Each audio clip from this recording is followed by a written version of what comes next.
Hello everyone, I hope आप सभी लोग बहुत अच्छे होंगे और उतनी बेहतरीन तरीकों से आप सभी लोगों की पढ़ाई चल रही होगी। तो इस वीडियो में बच्चों अपन देखने क्या वाले भाई, आपके कक्षा 10वीं हिंदी की जो है बच्चों 2 नंबर वाली मोस्ट इंपॉर्टेंट क्वेश्चन, जिससे आपकी जो तैयारी बहुत अच्छे से होगा। एक चीज अच्छी बच्चों, 2 नंबर वाले क्वेश्चन तो पहले बहुत ज्यादा आता था, अब वो कम आएगा मतलब हमें कम पढ़ना पड़ेगा भाई, जाहिर सी बात है, क्योंकि छोटे नंबर कंफर्म नहीं होते बच्चे। और ये 2 नंबर वाला हमारा, अगर आप बोर्ड एग्जाम दिलाने जाओ या प्री बोर्ड एग्जाम दिलाने जाओ, आपको क्या मिलेगा बच्चों, वहां पर प्रश्न क्रमांक 2, प्रश्न क्रमांक 3, प्रश्न क्रमांक 4, ये सिर्फ और सिर्फ बच्चों आपको 3 क्वेश्चन जो है देखने को मिलेगा 2 नंबर वाला। क्लियर है क्या बच्चों? अगर आपको आ गया समझ तो मैं बता दूं फिर आगे,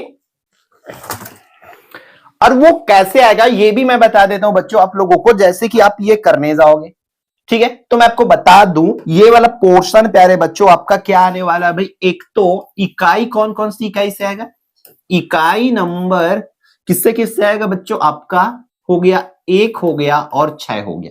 ये कौन सी इकाई, एक क्या है, चंद्रगहना से लौटती बेर वाला, वो जीवन की झरना वाला इकाई है।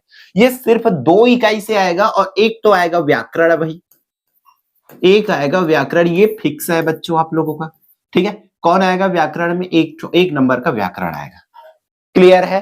तो ये सॉरी 1 व्याकरण आएगा, जो कि 3 क्वेश्चन ऐसा हो जाएगा, इकाई 1 से 1 आएगा, इकाई 6 से 1 आएगा और 1 व्याकरण आएगा। इस तरीके से आपका पेपर जो है बच्चों सेट होगा। तो इस आपके इंपॉर्टेंट क्वेश्चन बताते हुए चलता हूं। देखो प्रश्न पहला क्या बोल रहा है, प्रेम की प्रिय भूमि को अधिक उपजाऊ क्यों बताया गया? तो बच्चों याद रखेंगे, प्रेम की प्रिय भूमि को अधिक उपजाऊ क्यों बताया गया, तो एक बार पढ़ लो, देन आंसर को अपने शब्दों में आपको लिखना रहेगा बच्चों। तो क्या बताना है आप लोगों को कि प्राकृतिक संपदा से परिपूर्ण यह निर्जन भूमि प्रेम से परिपूर्ण है, निरंतर जल का प्रवाह है, इस भूमि को अधिक उपजाऊ बनाता है। तो अब देखो इसी को अपन कैसे लिख सकते हैं, प्रेम की प्रिय भूमि को अधिक उपजाऊ इसलिए कहा गया है क्योंकि हम जितना प्रेम जो है बढ़ाते हैं, लोगों के प्रति अपना प्रेम जितना न्यौछावर करते हैं, उतना ही वो प्रेम जो है बढ़ते जाता है, इसलिए अधिक उपजाऊ कहा गया है। इस तरीके से आप इसके आंसर्स को भी समझ सकते हैं। मतलब भाई प्रेम को हम जितना एक दूसरे के प्रति बढ़ाएंगे, वो उतना ही बढ़ते जाता है, इसलिए इसे उपजाऊ भूमि कहा गया। एक तरीके का आंसर ये है जिसे आप लिख सकते हो, या आप बुक में जैसा दिया गया है वैसे ही इसको लिख सकते हो भाई। प्रेम की प्रिय भूमि, तो एक निर्जन भूमि क्या यहां पर क्या, इसके आधार पर आप भी लिख सकते हो, जैसे कि प्राकृतिक संपदा से परिपूर्ण, प्राकृतिक संपदा से परिपूर्ण यह निर्जन भूमि प्रेम से परिपूर्ण है, ठीक है? जो निर्जन भूमि है प्राकृतिक संपदाओं से, प्राकृतिक बोल सकते हैं प्रेम से परिपूर्ण है, इसलिए इसे अधिक उपजाऊ कहा गया क्योंकि यह निरंतर पानी बहती है। इस तरीके से भी आप इसको लिख सकते हो। फिर प्रश्न क्रमांक दूसरा भैया आपकी स्क्रीन पर है, क्या बोला जा रहा है कि घन शब्द के 2 पर्यायवाची शब्द आप लोगों को लिखना है। तो घन के पर्यायवाची शब्द क्या हो जाएगा, बादल, मेघ, जलधर, जलद, नीरद, पयोद, इस तरीके से हो जाएगा। कोई 2 ठो आप याद रखेंगे। अब भाई इतना दिमाग में रख लो कि आपका क्या आने वाला है, पर्यायवाची शब्द तो आएगा ही आएगा, इसलिए जितने भी आपके बुक में पर्यायवाची शब्द सबको निपटा डालो, सबको पढ़ डालो बच्चों अच्छे से, ताकि अच्छे से कर पाओ, ठीक है? नेक्स्ट क्या है, अपन बढ़ते हैं आगे, वो क्या हो जाएगा, प्रश्न क्रमांक 3, जीवन का झरना, क्या बच्चों, जीवन का झरना कविता में मानव का मृत हो जाना कब, क्यों और कब बताया? तो जिस प्रकार झरना सदैव आगे की ओर बढ़ती ही रहती, ठीक उसी प्रकार गतिशील ही मनुष्यता का जीवन है, गतिहीनता ही उसे मृत्यु के समीप लाकर समाप्त कर देती है, झरना हमें आगे बढ़ने की प्रेरणा देती है। अब देखो इस उत्तर को, ये तो बुक की उत्तर है, गाइड की उत्तर है ना, अब मैं इसके उत्तर को बता रहा हूं आपको बहुत आसान तरीका में कैसे समझना है। जीवन का झरना कविता में मानव का मृत हो जाना क्यों और कब बताए, तो आप लोग लिखोगे कि जीवन का झरना कविता में मानव का मृत हो जाना कब बताया गया। इसके लिए आप लिखोगे जीवन का झरना कविता में कवि जीवन की तुलना झरने से करते हुए कहते हैं कि जिस प्रकार झरना की गति, जिस प्रकार झरना की जो है गति बंद हो जाती, झरना गति करना बंद हो जाती, मतलब वैसे ही उसकी जीवन क्या हो जाती, समाप्त हो जाती, ठीक उसी प्रकार मनुष्य जब गति करना बंद कर देते हैं तो उसकी भी जीवन की समाप्ति हो जाती है, इसलिए मनुष्य को हमेशा गतिशील रहना चाहिए, ये बोलते हैं। क्लियर है कि आया क्या समझ आप लोगों को? क्या लिखना है, जीवन का झरना कविता में कवि जो है जीवन की तुलना झरने से करते हुए कहते हैं कि, है ना, जीवन की तुलना झरने से करते हुए कहते हैं कि झरना जब तक गति में रहती है तब तक वो जीवित रहती है, ठीक उसी प्रकार मनुष्य को भी गतिशील रहना चाहिए, ये बोलना चाहते हैं बच्चों। क्लियर है? आया क्या समझ आपको? फिर अपन आगे बढ़ते भाई, प्रश्न क्रमांक चौथा, विजन किसी व्यापारिक नगर से क्यों श्रेष्ठ है? अब इस की आंसर्स को भी आपको पता है भाई, क्या लिखना है आप लोगों को। विजन जो है भैया किसी व्यापारिक नगर से इसलिए श्रेष्ठ है क्योंकि यहां धूल धड़ाके नहीं है, शोर शराबे नहीं है ना, बदबुएं नहीं है, इसलिए ये क्या है, विजन किसी व्यापारिक नगर से श्रेष्ठ है। ठीक है, विजन क्या होता है? विजन एक शांत वातावरण है, मनमोहक खुशबू आती रहती है ना, इसलिए ये क्या है, श्रेष्ठ है। इस तरीके से आप यहां पर लिखोगे। फिर प्रश्न क्रमांक 5वां, मानवीकरण अलंकार की परिभाषा देते हुए एक उदाहरण भैया आपको लिख के आना है। तो मानवीकरण अलंकार क्या होती है? जहां जड़ प्रकृति पर मानवीय क्रियाकलापों का आरोपण हो, जहां पर मतलब प्रकृति का वर्णन होता रहता है, उसे ही क्या कहा जाता है? मानवीकरण अलंकार कहा जाता है। इतना दिमाग में रखेंगे। या इस तरीके से भी लिख सकते हो कि जहां जड़ प्रकृति पर मानवीय क्रियाकलापों का आरोपण हो वहां मानवीकरण अलंकार होता है। जैसे कि बच्चों, मेघ आए बड़े बन ठन के संवर के, ठीक है। तो यहां पर देखो प्रकृति का वर्णन हुआ है भाई, मेघ आए बन ठन के। क्या मेघ कभी आ सकता है क्या? बादल, सोचो ना, साड़ी पहन के, कुर्ता पैजामा पहन के आएगा क्या? ना ना, बट कविता में उनको बंठन के बोला गया है, संवर के बोला गया है। तो जब भी इस तरीके से प्रकृति की चीजों का वर्णन हुआ रहता है तब समझ जाना भाइयों कि वहां पर क्या होता है, मानवीकरण अलंकार होता है। क्लियर है क्या? नेक्स्ट वन है, बांझ के हरे भरे पेड़ और ठुंड के माध्यम से लेखक क्या कहना चाहते हैं? बांझ के हरे भरे पेड़ और ठुंड के माध्यम से लेखक कहना चाहते हैं कि हिलना और झुकना अर्थात परिस्थितियों से समझौता करना होता है। जिस जीवन में समझौता नहीं, समन्वय नहीं, सामंजस्य नहीं, वह जीवन जीने योग्य नहीं होता है, वह जीवन जड़ हो जाता है। कहने का तात्पर्य है कि हमारा जीवन वृक्ष की तरह होना चाहिए, यही जीवन की कृतार्थता है। तो देखो, अब इसको अपने मन से बनाना है भाई, है ना। एक बार पढ़ लिए, आंसर अपने मन से बनाना है। तो देखो भाई, बहुत आसान है ना, सिंपल तरीके से, टेंशन नहीं लेने का भैया, ठीक है। बांझ के हरे भरे पेड़ और ठुंड के माध्यम से लेखक कहना चाहते हैं कि जिस प्रकार के से हरे भरे पेड़ क्या रहते हैं, हिलते डुलते रहते हैं, झुकते रहते, परिस्थितियों के मतलब इस तरीके से परिस्थितियों के हिसाब से वो ढल जाते हैं, तब वो क्या रहते, जीवंत रहते। जब वो परिस्थितियों के हिसाब से ढलना बंद हो जाते हैं, देन वो क्या बन जाते हैं, ठुंड के जैसे उनकी मृत्यु हो जाती है। इस तरीके से आप यहाँ पर लिख सकते हो, ठीक है।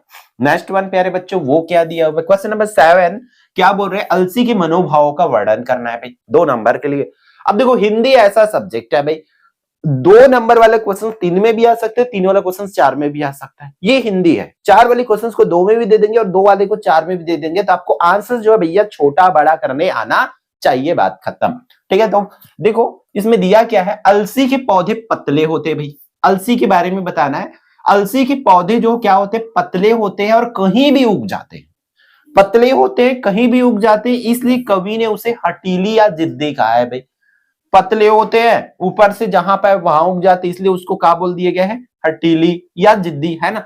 पतली होने के कारण उसे पतली व लचीली कमर की संज्ञा दी गई है बच्चों, है ना। यह अन्य पौधों के साथ उग जाती है, इसलिए कवि ने भाव व्यक्त किया है कि यह मिलकर उगी है, इसके नीले फूल अत्यंत क्या है, मनमोहक प्रतीत होते हैं। इस तरीके से आपको लिखना है, ये अलसी के बारे में बताना है भाई। अलसी क्या है, कहीं भी उग जाती, इसलिए कवि ने उसे हठीली का है, और उस पतली होने के कारण उसको कवि ने पतली कमर की भी संज्ञा दी है। ये जिस पौधे के साथ उगते उसकी सुंदरता को 4 चांद लगा देते हैं। इस तरीके से आप यहां पर लिखेंगे। क्लियर? नेक्स्ट वन है, दुब्बर बर दुआ साड़ होगे का क्या मतलब है? दुब्बर बर दुआ साड़ होगे का अर्थ यह है कि दुख पर और भी दुख का आना, ठीक है। आप उदाहरण के स्वरूप में, उदाहरण के लिए मरिया प्रथा वाला जो कहानी है बच्चों, आप उसको लिख सकते हो पूरा, है ना। क्लियर है बच्चों? क्या लिखेंगे कि वहां पर जो मरिया प्रथा में नाम क्या था, नाम याद नहीं आ रहा है बच्चों, वरना बताते, ठीक है। नेक्स्ट और है बच्चों, क्या है, लक्षणा शब्द शक्ति किसे कहते हैं बच्चों? तो ये जितने शब्द शक्ति, मैं एक एक अलग से वीडियो बना के रखा हूं। शब्द शक्ति व एकलव्य विहार पे सर्च करो, आपको वीडियो टॉप में मिलेगी बच्चों। हर एक चीज की हमने वीडियो बना के परोस दिए, बस जरूरत है तो आपको मेहनत करने का, ठीक है। हाँ, तो लिखना है कैसे बच्चों लक्षणा शब्द शक्ति, तो वाच्यार्थ को ना बताकर उससे संबंधित अन्य अर्थ का बोध कराने वाले शब्दी को लक्षणा शब्द शक्ति कहते हैं। मतलब वाक्य के अर्थ को ना बताते हुए या वाच्यार्थ को ना बताकर उससे संबंधित, वाच्यार्थ को नहीं बताना, उससे संबंधित अन्य अर्थ का बोध कराना ही क्या कहलाता है बच्चों, शब्द शक्ति को हम लोग लक्षणा शब्द शक्ति कहते हैं। जैसे कि वह शेर है ना, अंग्रेजों के लिए लक्ष्मीबाई साक्षात दुर्गा थी, है ना, इस तरीके से मतलब किसी और चीज को लक्षण बताने, वह शेर है। तो एक्चुअल में क्या शेर है, शेर है मतलब उसके अंदर शेर जैसे जिगर है, ताकत है, ये बोलना चाहते हैं भाई, है ना। फिर काल, किसी का काल देख नहीं आता, एक दिन इस मिट्टी को मिट्टी में ही मिल जाना है, इस मिट्टी को इस मिट्टी में मिल जाना है, ये बोलना चाहते हैं। मतलब किसी और संकेत करना ही लक्षणा शब्द शक्ति कहलाता है, इतना दिमाग में रखोगे। क्लियर है भैया। फिर प्रश्न क्रमांक 10वां क्या बोल रहा है, बदली हुई परिस्थितियों में अब राजदंड किसे बनाया जाएगा और क्यों। तो बदली हुई परिस्थितियों में देश का विकास मजदूरों और किसानों के हाथ में होगा बच्चों, ठीक है। अब बदली हुई परिस्थितियों में देश का विकास किनके हाथों में होगा, मजदूरों और किसानों के हाथ में होगा, अतः फावड़े और हल को राजदंड बनाया जाएगा। किनको किनको बच्चों याद रखेंगे भाई, फावड़े को और हल को राजदंड बनाया जाएगा। क्वेश्चन नंबर 11 की बात करें तो कविता में किस प्रकार की सृष्टि रचने की मृदुल कल्पना की गई है। तो कविता में कवित्री ने संसार के कोलाहल से दूर एक नए संसार रचना करने की कोमल कल्पना की है, जहां शांति प्रिय जीवन व्यतीत किया जा सके। मतलब एकदम संसार की कोलाहल है, शोर शराबा है, इससे दूर जाकर के एक अकेला शांत जीवन बिताने की कल्पना की गई है। इस तरीके से आप यहाँ पर लिखेंगे। देखो रटना नहीं है, अभी समझते हुए चलना है। अभिधा शब्द शक्ति, तो ये शब्द शक्ति तो दिख रहा है भाई इसका, है ना, आ सकता है। तो जिस शक्ति से शब्द के स्वाभाविक अर्थ का बोध होता है, स्वाभाविक अर्थ का बोध होता है, उसे अभिधा शब्द शक्ति कहते हैं। जैसे कि हाथियों और सवारों के बीच संघर्ष शुरू हो गया, जीवन जीने के सिवाय उसके पास कोई अन्य नहीं था, है ना। इस तरीका से आपको भाई स्वाभाविक अर्थ के बारे में बताते हैं। तब अगला अलसी के मनोभावों का वर्णन हो गया बच्चों, अपन कर चुके हैं इसको, है ना। फिर ये भी डन है बच्चों। फिर नेक्स्ट वन लक्षणा शब्द शक्ति डन है हमारा, फिर से कर लिए हैं इसको। 16 अमरकंटक क्षेत्र को आम्रकूट किसने और क्यों कहा। तो बच्चों यहां पर लिखेंगे अमरकंटक क्षेत्र को कालिदास ने आम्रकूट की संज्ञा दी है, क्योंकि वह क्षेत्र आम के वृक्षों से आच्छादित है। कौन दिए बच्चों, कालिदास ने। आम्रकूट की संज्ञा कौन दी है, कालिदास जी ने दी है, ये याद रखना। और क्यों दिए, क्यों, तो क्योंकि वहां पर आम की क्या है, बहुत ज्यादा बगीचा है, दैट्स व्हाई। क्लियर। प्रश्न क्रमांक 17 कविता में किस प्रकार की सृष्टि रचने की मृदुल कल्पना की गई है बच्चों, किस प्रकार की सृष्टि रचने की मृदुल कल्पना की गई है।